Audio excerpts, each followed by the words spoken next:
When children and spots share space. I grew up watching wildlife channels on television with my father, featuring all my favorite wild animals in the dense forests. I used to like watching big cats and how they hunted their prey. I had never been to forests in my childhood though. The only information I was getting about wildlife was from television. I always pictured in mind that all wild animals live in forests only and nowhere else. But when I grew up, I realized that reality is actually slightly different. When I was a child, my grandparents used to tell me about big cats. They would tell me that all the big and wild cats are like our house cat itself. Their behaviors are mostly the same since they belong to the cat or felid family. Domestic cats are considered to be the aunts of wild tigers and leopards. As people say in Marathi, मांजर ही वाघाची मावशी असते. This is all that I knew, as I had never seen them as a child. So here is my question for you. What do you know about leopards? Where do they live and what do they do each day? Come, let's learn about this beautiful spotted cat. Leopards are nocturnal animals and extremely territorial. They are adaptive to their surroundings, which mean they can adjust their behavior to survive wherever they are. We are taught in schools that all wild animals live in forests, but leopards also live in sugarcane fields, in agricultural or farm landscapes, tea estates, and dry areas. But how can these predators live in farm fields as well as forests? Aren't these completely different landscapes?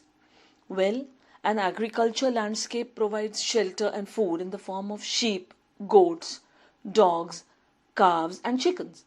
Wild prey like civets and mongoose, as well as water, are also available in plenty.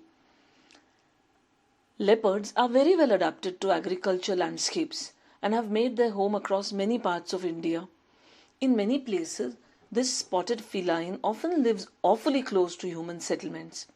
These landscapes also support other beautiful animals like jungle cats, hyenas, jackals, civets, and rusty spotted cats. People don't know much about this secretive spotted cat or the reasons for their presence in human dominated areas. Mostly they are afraid of this feline. There are also bad interactions between people and leopards, like attacks on people's pets and farm animals, and very rarely attacks on humans by leopards. People think that removing leopards from the landscape and releasing them back into the forests is the solution to these problems. However, leopards always come back to their original territory even if they are taken away. They have very strong home instincts, just like house cats. Leopards know their territory very well, as in, they know where they will get food and water, and they know the timings of human activities. If we remove a resident leopard from a particular area, then the same territory will eventually take up by one or two other leopards. The territory will not be vacant for long. People's fear and misconceptions towards this big cat are what creates human wildlife interactions. A challenge. Working together with researchers, artists, the forest department, educational institutes, and educators, a team of scientists, including me, came together to share important information about this elusive spotted cat with students in rural landscapes. The outreach program is known as Janata Vaghoba, the wise big cat. The information was based on leopard biology and behavior and included precautionary measures to avoid negative interactions between humans and leopards. The program hoped to minimize the fear towards and increase general understanding of human leopard interactions. During this program, I got the opportunity to interact with students from a small village called Konambe in Sinnar Taluka, Nashik, Maharashtra. The village was situated at the base of a small hill and was surrounded by sugarcane and other crop fields. The hill was a grazing place for livestock to villagers of the same village. I was accompanied by the Sarpanch, that is, a village leader, and two front-line forest department staff members, the forest round officer and the forest beat guard. The activity was conducted in the primary Zilla Parishad school, Konambe. The primary school teachers were also a part of the activity. Students from standards 1 to 4 were present. I asked the students, "Have you seen a leopard in your village?" One tiny shy boy raised his hand. He grabbed my attention. All the other kids were looking at him. Excited and curious, I asked him to tell us about his sighting. Where? How? When? He started narrating the experience in a quiet voice. He said that he had seen a leopard once about a month and a half ago. It was sleeping on a fallen tree. Along with his elder brother, he took their goats to the top of the hill to graze. He pointed at the hill which can be seen from the school. "That is our usual spot to graze our animals," he said, now visibly excited and more confident. We were trudging along our usual path, eating berries. When we reached the top of the hill, we stopped in our tracks upon noticing the leopard. "Wagh, wagh, wagh," we hissed in astonishment. Wagh means tiger in Marathi.